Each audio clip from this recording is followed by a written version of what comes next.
Right. Did anybody have an opportunity to glance at the file Yes, I with the read. wedding thing?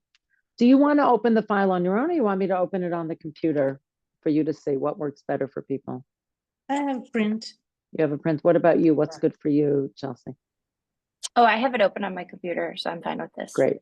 And what about you, Jeff? Do you have it open? I don't have it open, but I can open it. So that way Great. you don't have to open it. Great, great. I mean, I'll open it as well, but this way we can see each other. It might be a little bit easier. It was interesting. I was trying What to was remember. interesting? I That's was great. I read it because I was trying to remember what I knew from the weddings we went to, Uh-huh. and things like that. I knew some And things. I knew like the chuppah, then 1 second, sorry. Ketubah, I knew Gad, I knew Yehud room, I knew that. oh, Gabby's here. Hi, Gabby. What? The Yichud room. Yep. Yeah, I Great. knew that the lady is supposed not to see the husband. Hi, Like before sorry, the my wedding. camera's off right now just because I'm kind of out of my house, but I shall turn it on soon. No problem. No problem at all. Yeah. So you were saying the Yichud room, you knew? Oh, the women, they can't see. That's a custom not to see each other. Not everybody has it. Some have it for a week. Some have it for a day. Yes, I knew that about the glass when they break. Yeah. And Great. how the bride walks around 7 times. By the way, in Sephardic customs, the bride does not walk around. Oh, really? That's an Ashkenazi custom. Yep. Yeah, I never went to Sephardic, just to Ashkenazi weddings. I understand that. But I just want you to know, people here to know in case they go to a Sephardic wedding.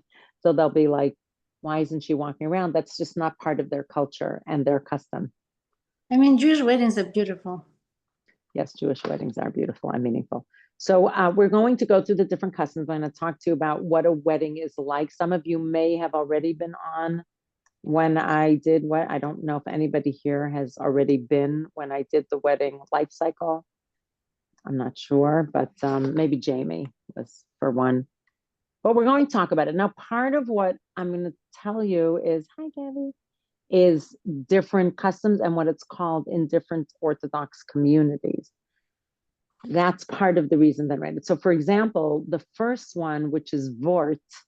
So when you hear about somebody having a vort, who's familiar? Jeff, are you familiar with that term? You ever heard it before? So I heard it's like an engagement party, but it takes its name from the Yiddish word for word, where the man is going to give it like a davar Torah.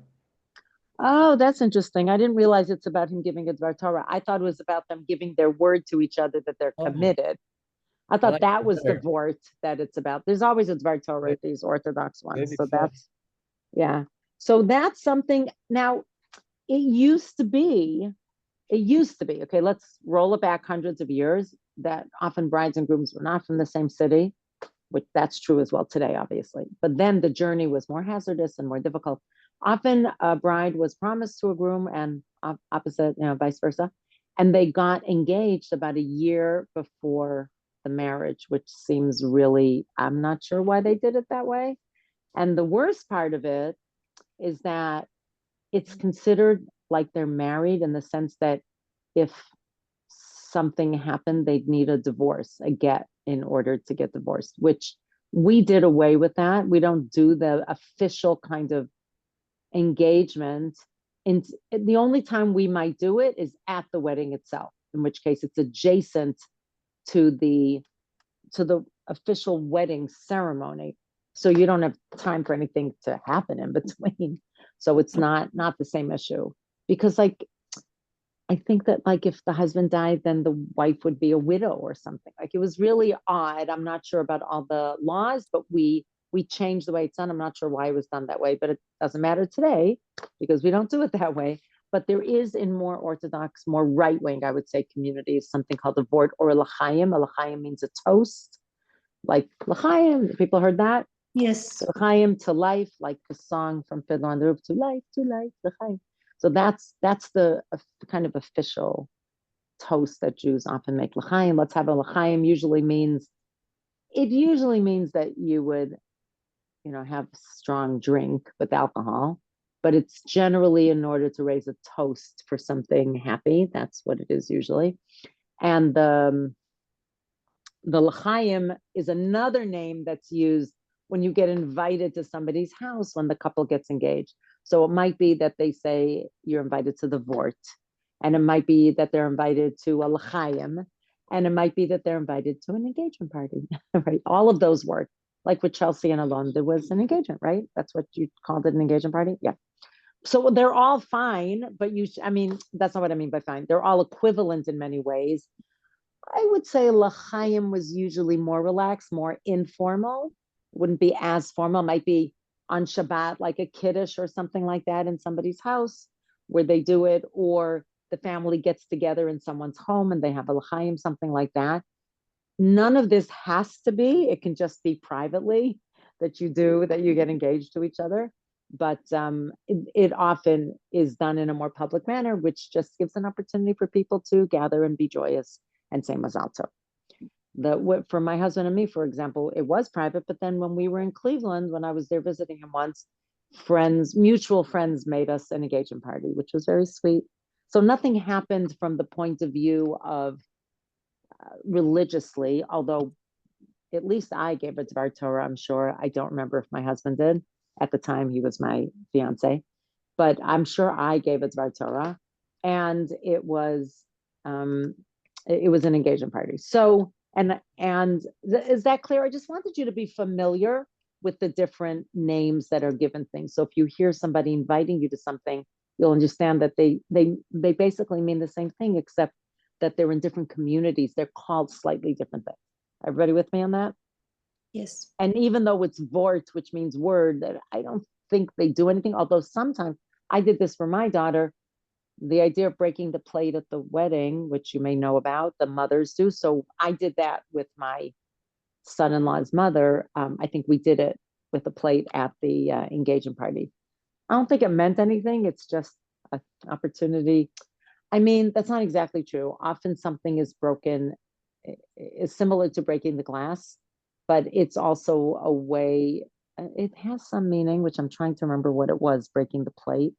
I don't know why it's not coming to me right now, but it's like, I think in Greece they do it where they break plates. Oh yeah, like yeah. there's They some break meaning for to good it. luck. Yeah, For good luck. Like yeah, the maybe it's for ceremony good is in luck. Ukraine. When something breaks, it's for good luck. So they There break you go. the plate So, at the so wedding. at the wedding, it's not for good luck, but I wonder if at the engagement it means something. I'm not 100% sure if it means anything, but you should know it could happen. That's all. I just want you to know. In Israel, at least, in the circles that I moved in, they often would have an engagement party and break a plate at the engagement party. But this can also happen at the wedding itself. It's very common that the mothers do that at the chatan, at the groom's tish, which is the Yiddish word for a table. And basically it's just an area where generally the groom gathers with his menfolk or women. Women can be there too, although traditionally it often was segregated by sexes. But that's partly because if the bride and groom aren't seeing each other, so they want their friends around them. So it kind of happened naturally. But then the mothers would be called in, they would do the breaking of the plate, but we'll get to that in a moment. Okay, so do you see the picture? That's why I put in this picture of breaking the plate. So again, as I said, it used to happen before. Oh, wait 1 second. Sometimes a contract is signed to Naim. Today, we only do that at the wedding itself, generally. And sometimes the mother will break a decorated, oh, here it is, as a sign of the engagement happening and cutting a treaty. That's the reason that you break something. It actually signifies cutting a treaty. So that is called erusin, which means engagement, or tanaim, which means condition. And those are the words that are used. It's more that I wanted you to be familiar with these words. Everybody with me on this so far? We're good? Okay, great. Now, at the wedding itself, very commonly, now it's sometimes called chatan and sometimes it's called chasan. Remember, that's the whole thing about saying things with the Ashkenazic accent as opposed to the modern Israeli accent. Like Shabbos or Shabbat are the same thing. They're just pronounced a little differently. Good Shabbos and Shabbat Shalom mean the same thing, but they're pronounced differently.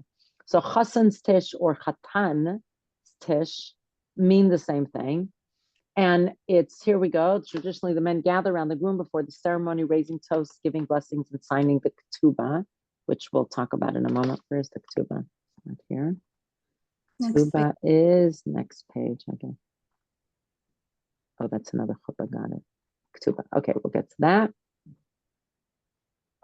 And then lately, women have joined as well, times the Kalas Tish with singing and Torah. So in modern days, as women become more learned as well, in some circles, there will be gathering around the Kala, around the bride, who is receiving her guests, and they sing together, very commonly singing together Jewish songs about weddings. Like, everybody know the song, Oh, Shama B'Yarei Yehuda, Yerushalayim. That's like the most iconically associated with a wedding. And what it means is they'll still be heard in the streets of Jerusalem and Judah. The voice of, it's a prophecy from Jeremiah, I think, or from Isaiah, that will be heard, the voice of brides and grooms rejoicing. And so those are the kinds of songs that are usually sung. Those are the tunes that you'll hear at a wedding. And often when the girls or women gather around the Kala, they're singing maybe slightly slower songs of emotion. There are other songs that are generally sung. Sometimes, my daughter did this at hers, they sing Shira Shirim, the Song of Songs, because that's a beautiful love poem, and they sang it with cantillation. It was very beautiful. That's less common, especially because it takes too much time to do it. We were still in the middle of it, and we heard the guys coming to, cover her with the veil. So we had to quickly do and I think she was reading the last paragraph. I'm like, Maytal, move it. You got to speed it up now. But so it's not always called a tish. The bride is often just receiving her guests. And that's usually where the guests are arriving, is usually where the bride is. So my husband and I did not, it was second marriage for both of us. We didn't have this custom of not seeing each other. We didn't feel that was necessary for our wedding. And we actually had a tish together, which was quite beautiful. So that was very nice. Stop me, please, if you have any questions as we go along. Just want to give you an idea of the kinds of things that happen. Quick question. Yeah. Is there what's the difference between the Tanaim contract and the ketubah? I'll get to that in a minute. Okay. My keyboard isn't working. Give me a second. Could you explain the Song of Songs or something that you mentioned a little earlier? Sure. There are 5 Megillot, which are scrolls. 1 second. Connect.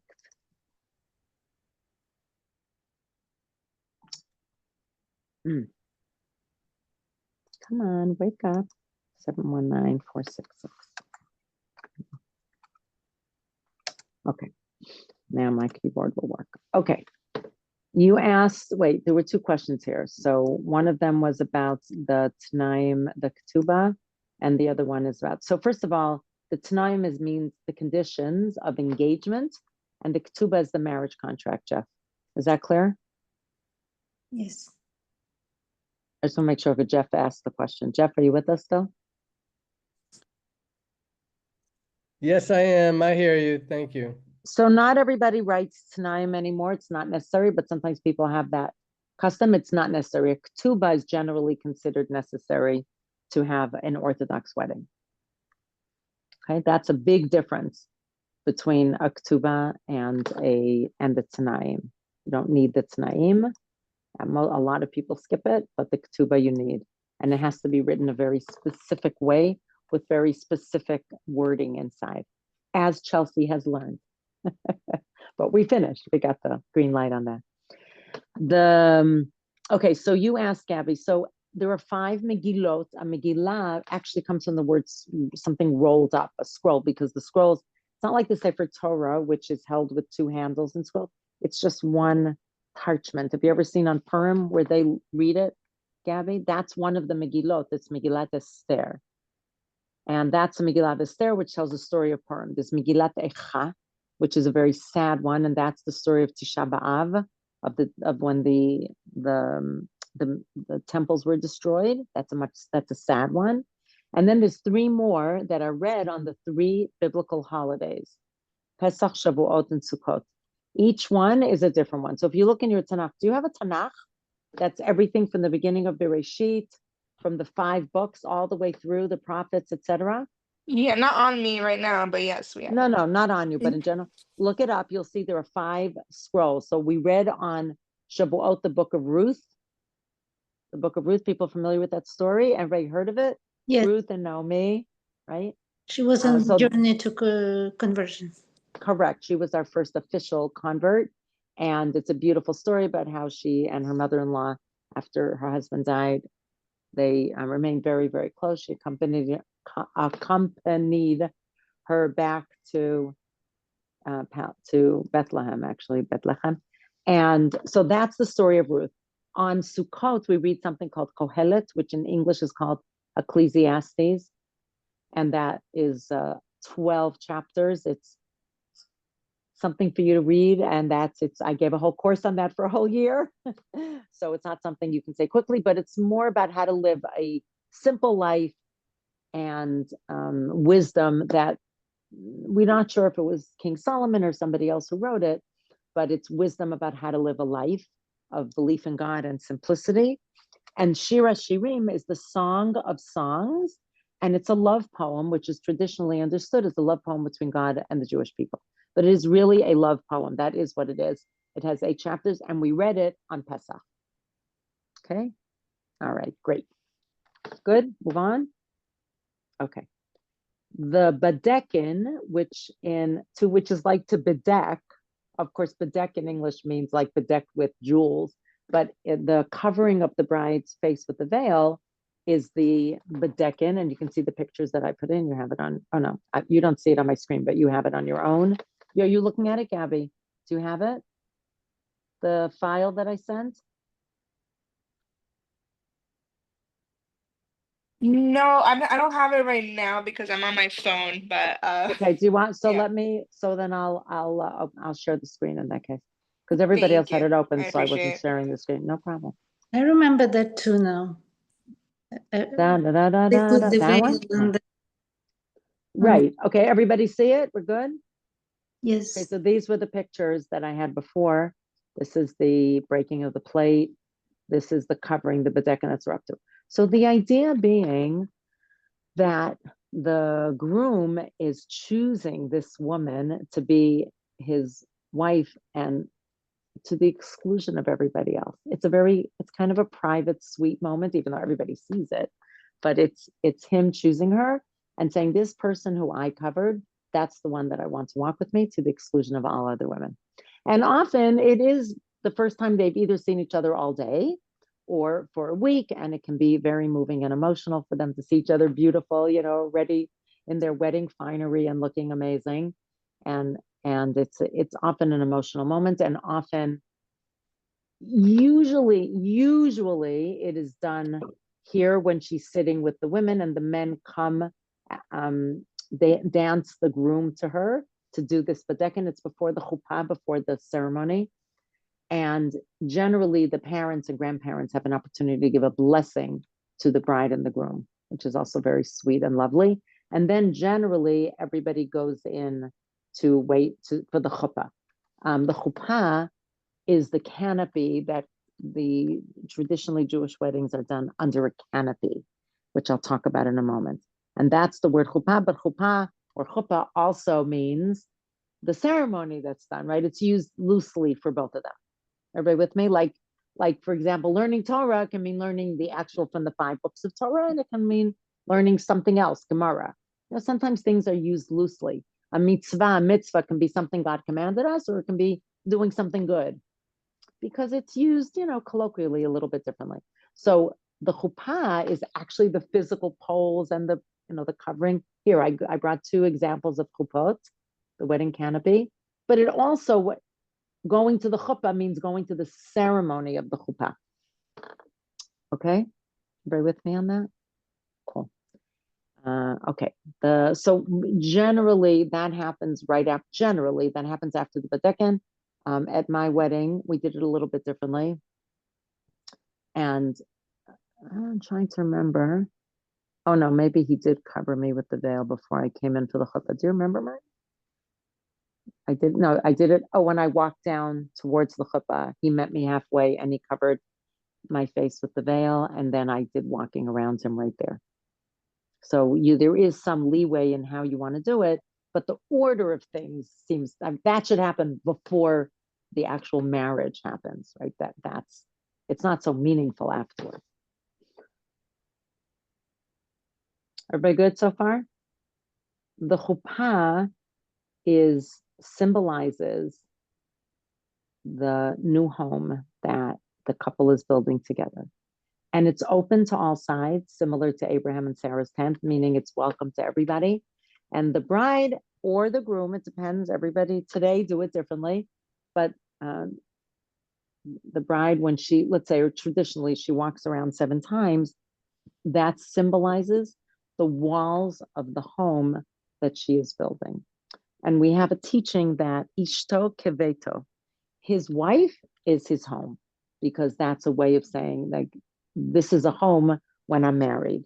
And of course, we know that the Gemara traditionally focused on the men, which is why it's said in the male gender. His wife is his home. So, but nowadays you could have the bride do it 3 times, and then maybe the groom do it 3 times, or maybe do it together.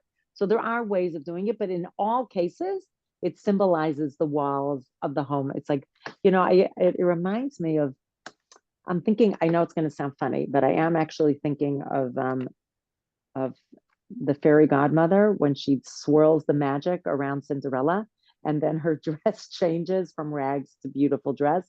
And I imagine that the bride walking around is like building this kind of surrealistic, magical home of walls around the chatan. That's how I see it when she does it.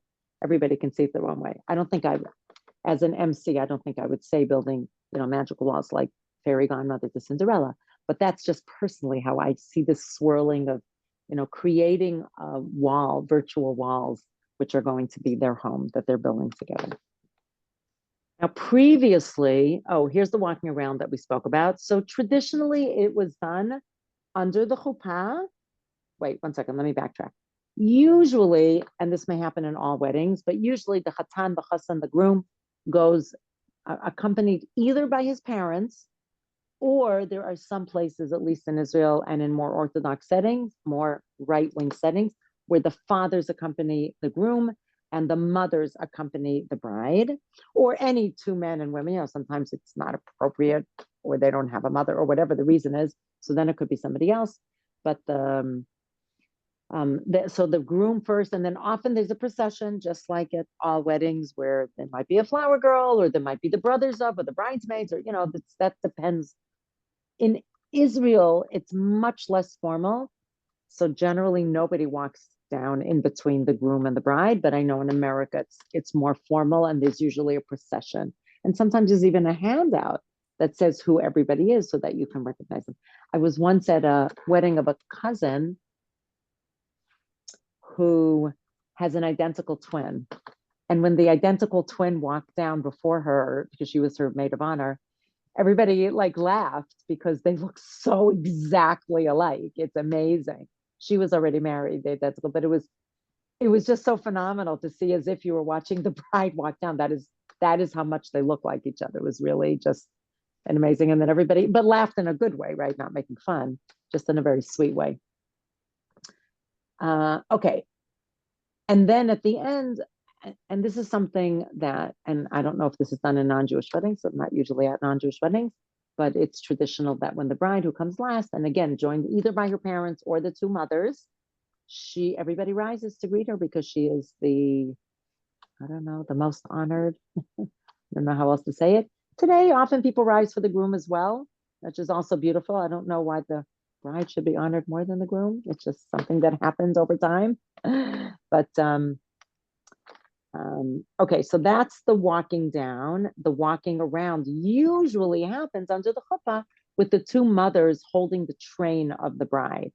So it's like, again, the mothers who have passed on their tradition in some way, and then the kala, the bride, is building these virtual walls. But it's very, she can do it. My daughter who married into a Sephardic family. So my son-in-law's mother said, well, the one we broke the plate together, but she's like, I'm Moroccan. I don't know anything about this walking around. That's not my thing. And my daughter 100% did not just want me walking around with her. So she did it by herself, and it was beautiful.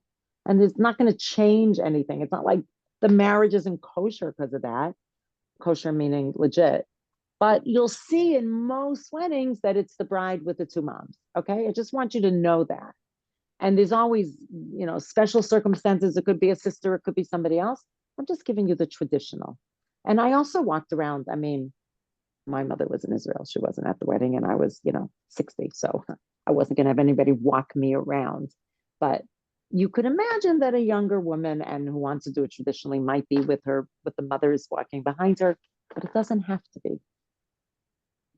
I'm trying to differentiate for you between the more important traditional parts and what can be looser, where there's room for movement. Everybody with me on that?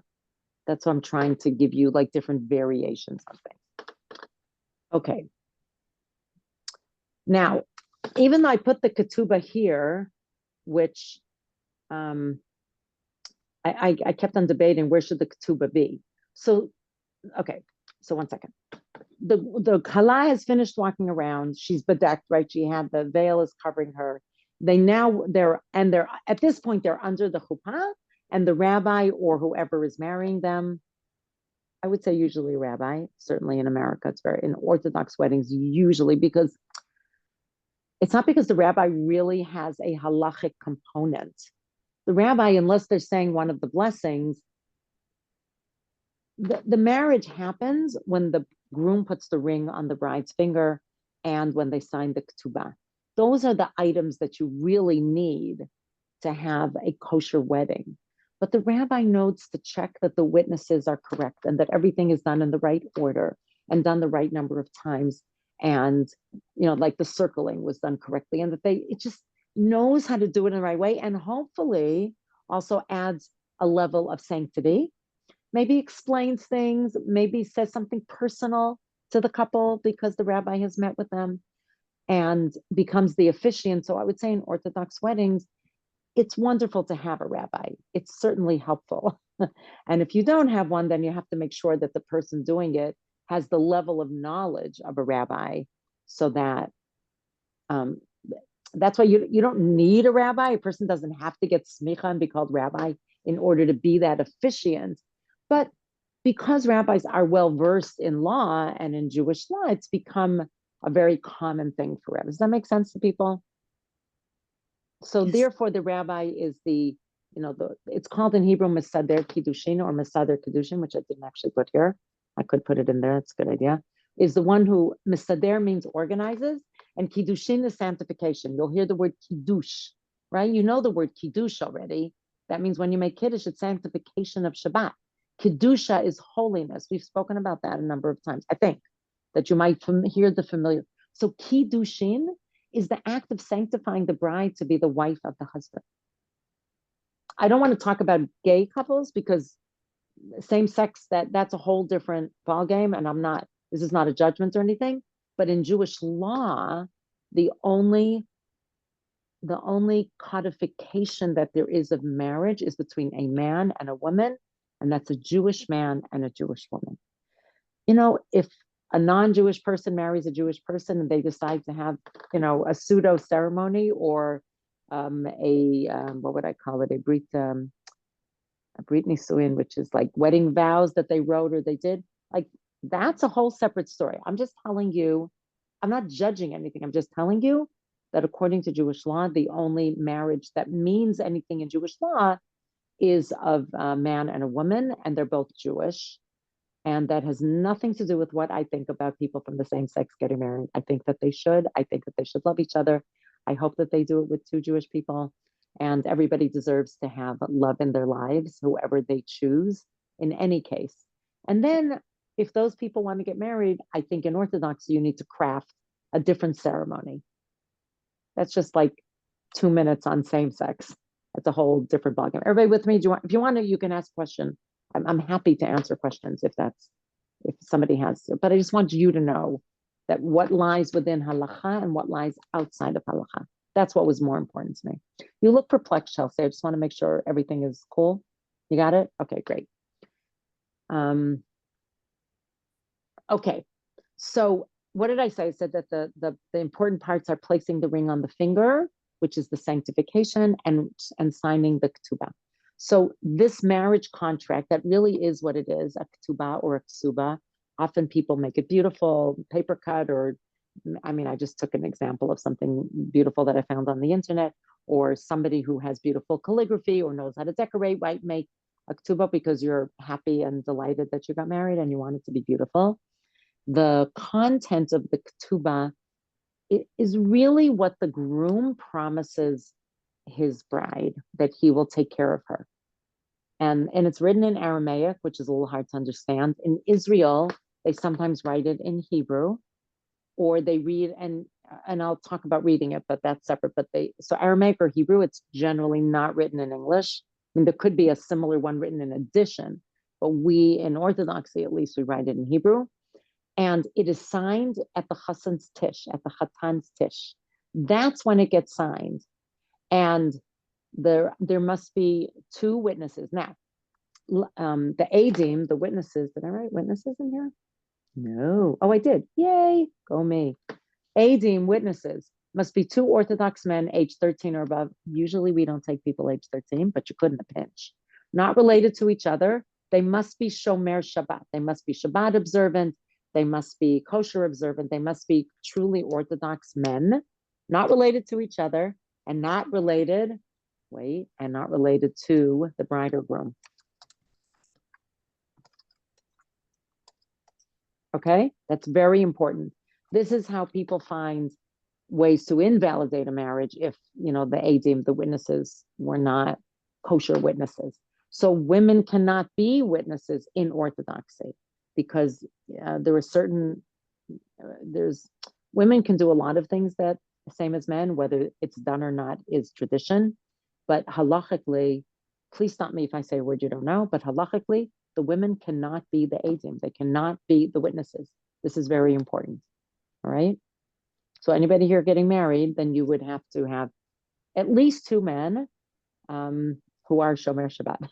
And often it's the rabbi, but like if it was somebody like me, I could be the rabbi and the Mesaderet Kiddushin, the one who is the, I don't know what to call it. What do you call it? The facilitator? The one who runs the ceremony. I don't know what the word is in English, but officiant. Okay, I was told the rabbinic officiant. Is that what you were going to say? Whoever was going to say. Officiant, yeah. Yeah, so the rabbinic officiant. So if I'm doing a wedding, I can't be one of the witnesses. But if a male rabbi is doing it, who's Orthodox, then they could be one of the witnesses. And that can happen when there are couples who themselves are perhaps not observant, or the people that they invited to the wedding, the ones who are observant, are their relatives.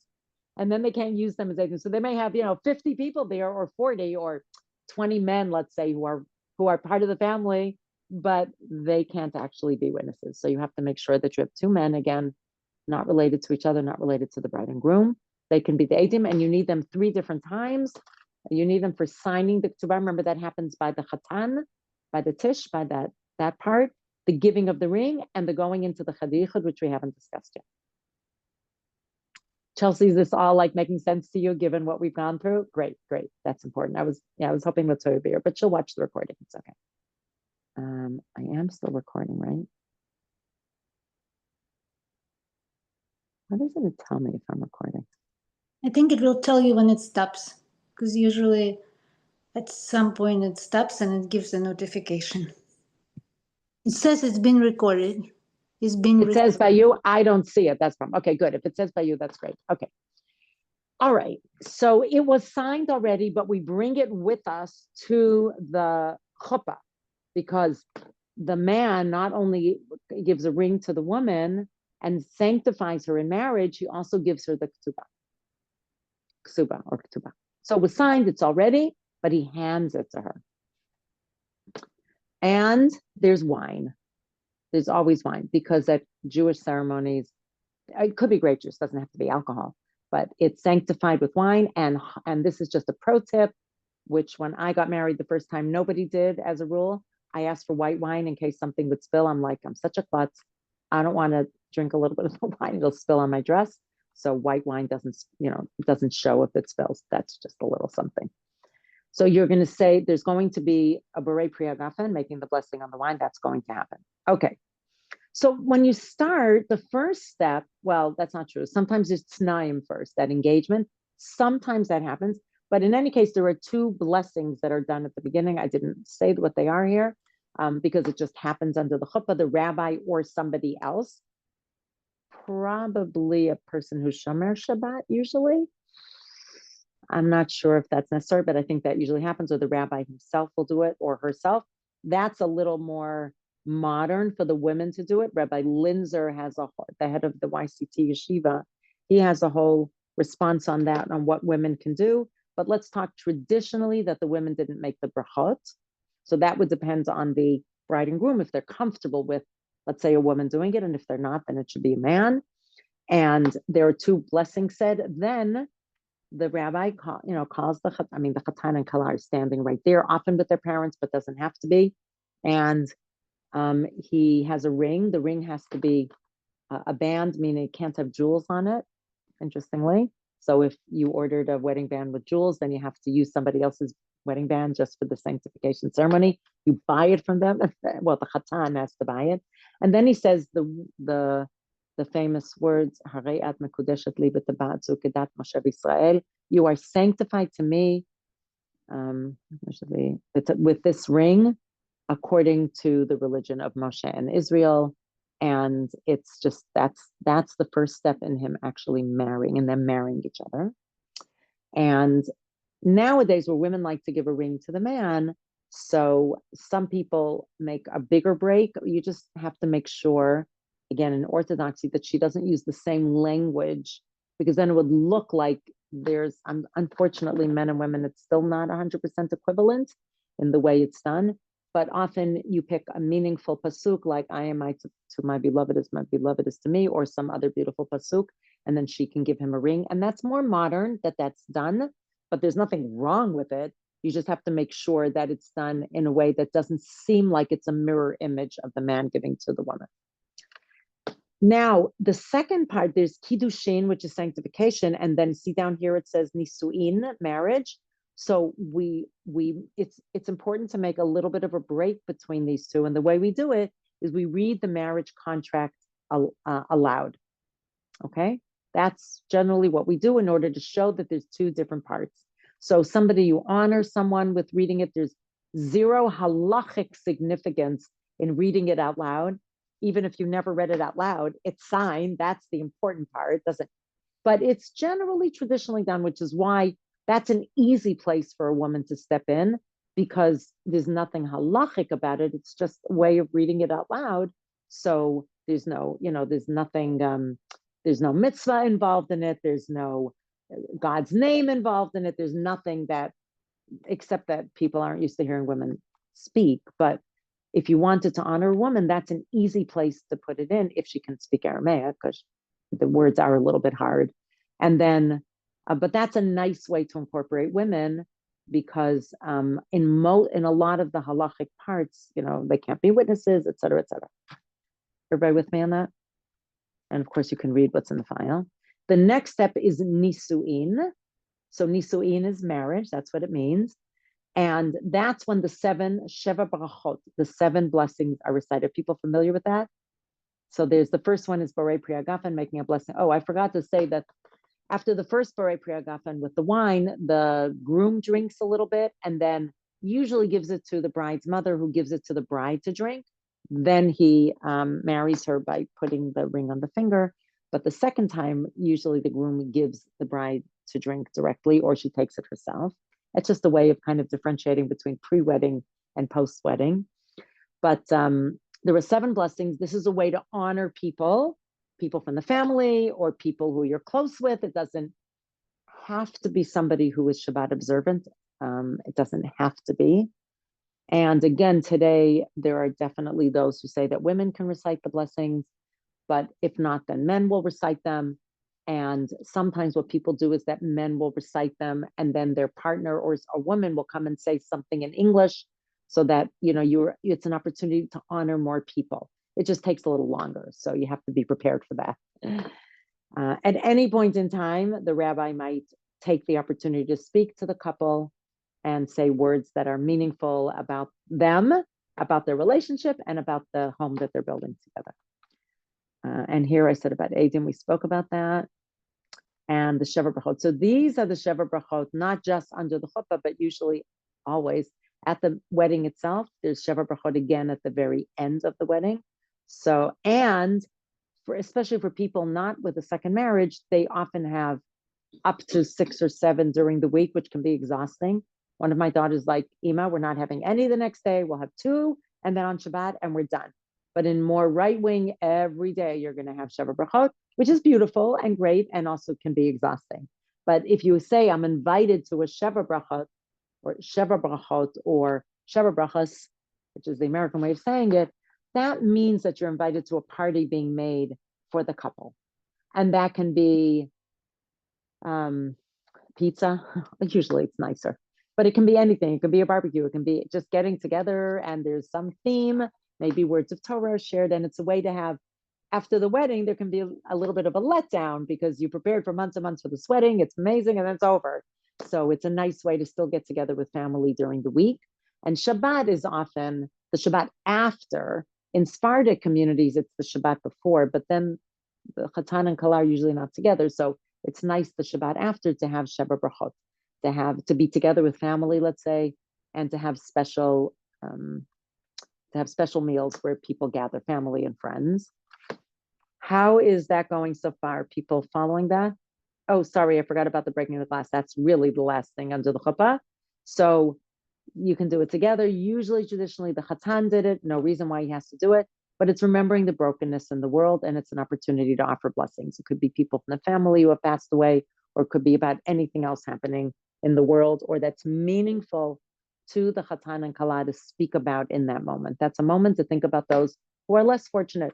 Sometimes the Chatan and Kala ask for the officiant to talk about that they're praying for all those who have not found a partner yet, that they're praying that they should find love and partnership. Or you might pray for couples who are childless, or for people who are ill, or for peace, or peace in Israel. Everybody has that, whatever it is that's important for them, that's a nice place to put that. But it's recognizing the fact that even in our moments of the greatest joy, we recognize that not everybody has good fortune all the time. We want to recognize that and pray on their behalf. That's the breaking the glass part.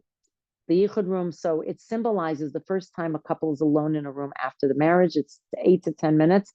Supposedly the amount of time it takes to perform the act of sex. I don't think that usually happens, but that's not the point. The point is that they're alone halachically for the first time married.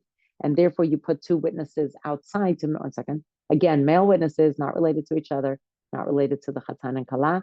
And they're just standing outside that door for 8 to 10 minutes to make sure that they're alone. Yeah, Martin, what do you want to say?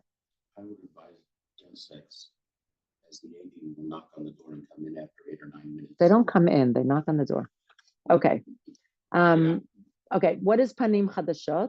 So in order to enhance the joy, in the week following, at every Sheva Brachot, you try to invite somebody who wasn't at the wedding for whatever reason, and that enhances the joy that they see the Chatan and Kala, married, except on Shabbat. We say that the joy of Shabbat is enough. A get is the opposite. That's what you need for breaking apart the marriage.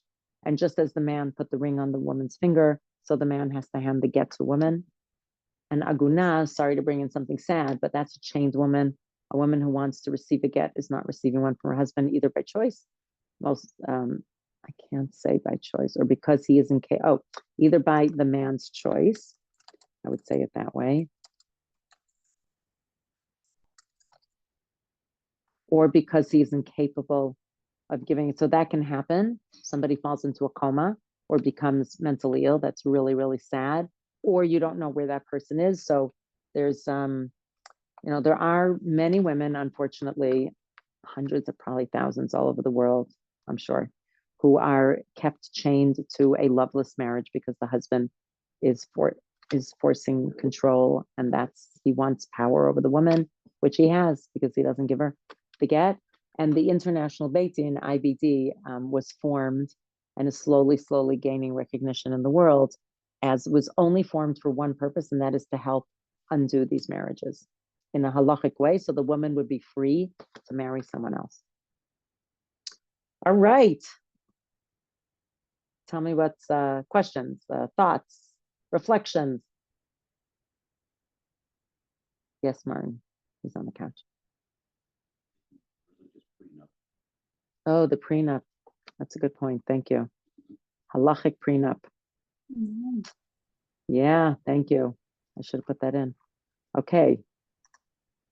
Where am I going to put it? Put it at the bottom. Halachic prenup. Who's heard of that? I never heard of it. Did I send it to you, Chelsea? I did, right? I don't think you've sent it to us yet. No. Okay, let me send my, okay, But that's on my to-do I know list. what it I'm is and glad I that know came up. what you're talking Yeah. about. Yeah. It's So we have just so to that do you that. don't have to get the get. No, that is not what it is. It's a Oh. good try though. It's so that in cases where a man is trying to assert control, you sign something previously that says, well, if a certain amount of time has passed and the man or the woman, one of them will not, if the man won't give the woman or the woman won't receive it, there will be sanctions. You agree to sanctions against yourself so that there's no such thing, as far as I know, that you won't have to give a get. Oh, wow. I didn't know. There are new Okay. ones. No. The halachic prenup. Ooh, I have to send that to you. Okay, so that was, I thought I had done it. That was my mistake. I will be sending that to you forthwith, and you have to do that before the wedding. So you'll take care of that. Okay, great. So that's what halachic prenup is, and it helps in many cases, but not in every case of a man exerting control. It doesn't help in the case of a man who's very, very, very wealthy, and it doesn't help in the case of a man who has no money anyway. And there are some men who are even in jail, in isolation, and they still won't give a get, which is cruel and inhuman punishment for their wives. I just heard of a story of a man who wouldn't give it. He went to Israel to visit, and they put out a thing against him through the rabbinic courts in Israel. When he tried to leave the country, they wouldn't let him leave it. When he got through passport control, there was a red flag on him, and he gave her the get because he wanted to be able to travel. It's great. Yeah. So sad, the whole thing, but yeah. So the IBD has been extremely instructive and has been, able to make a lot of headway there. Okay. So I really should say, I'm just going to put it in here.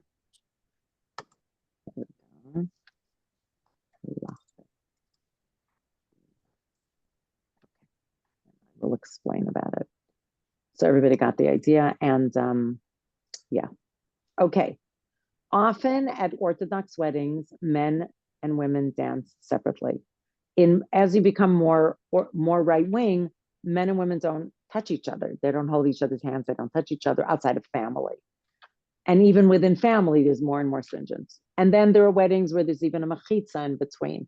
Now, the reason for the mechitza is not only that they shouldn't see the women dancing. It's also actually, I used to be at weddings where there weren't mechitza. When I was growing up, people didn't have it, a mechitza in between. But the men are very strong. They're dancing they're moving very fast. And they can kind of encroach on the women's area. And it's actually difficult. Like they can run into you, basically knock you over. So it's actually safer, even though that's not the reason for mechitza. But there are definitely Orthodox weddings where there's a mechitza between the men and the women. It doesn't have to be to the ceiling, just makes a partition and makes it obvious where the men dance and where the women. They sometimes do it extremely tastefully, like moving in big planters, so it's not so much about not seeing each other, it's more about making a separation. And it just makes it easier to have boundaries so that they don't start, moving into each other in the wildness, especially in Orthodox weddings. They can become really wild and fun and a little crazy. So, yeah, so you can read the other things. And I think that's all I put in yeah.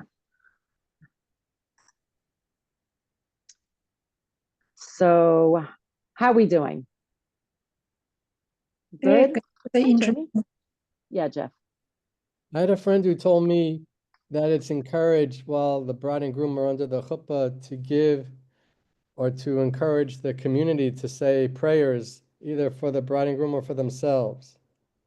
There are definitely people who do that. They say it's a fortuitous time.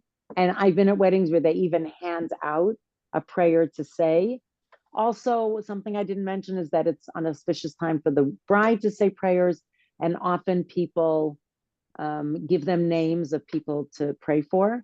And the bride would do that. She'll actually like say a prayer and read the names while she's sitting in her chair because it's considered. So that's a little bit Kabbalistic, but people can do that if it's appropriate for the crowd. So it really depends on who's there. And, if it certainly was not done when I was growing up, but it's become more common lately, as often things happen. A new custom crops up and it feels right and people continue. So yeah, so sometimes people hand out.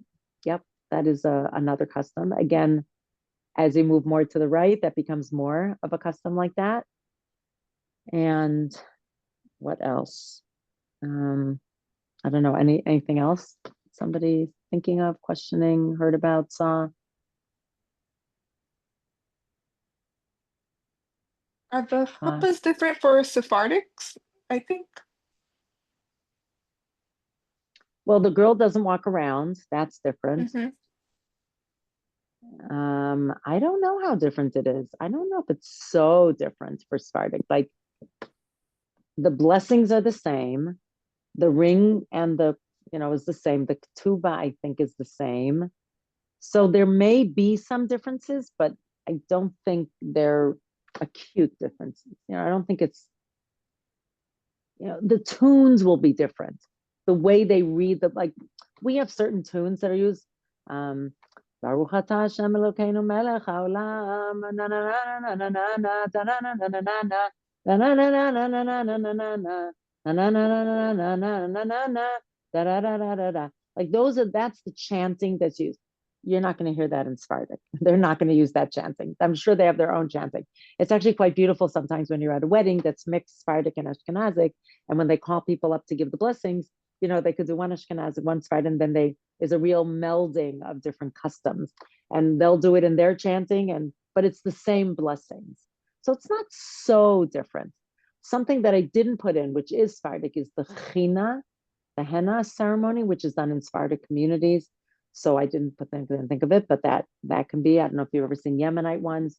They wear these really fancy clothing. In fact, often Yemenite women are very delicate, and one told me that she had like kind of bruises because the jewelry was so heavy. It's not like everybody has one. It gets passed down in the community, but they're these gorgeous. But my daughter had a china because she married into a Moroccan family. There's some Moroccan tradition. It was beautiful. We all wore these robes, and she wore a white robe, and she with gold stitching, and she has beautiful blonde hair. So it was very beautiful, and everybody else wore colored robes. So it was the women. She did it only with women, and they organized it. I was just invited as a guest, but in many places, men and women do it together. So I could add that also. But that again, that's Sephardic, not. In Israel, it's very common for the different cultures to mix. In America, a little bit less common. So I don't know if people do chinas in America. Maybe they do. Probably they do. Mhm. That's a good question, though, Gabby. I like that. What else? What else, friends? What else is left? I'm sure there's more things I'm leaving out, but I wanted to give you a feeling of the electric feeling in the air and what the excitement before is a very palpable feeling of excitement and joy. And then after the chuppah and after the ichud, when the guests go into, have the first course or whatever, then it turns into just pure joy. Really, is not that electric tension that there is before the ceremony, which is probably true for every wedding, not just Jewish weddings.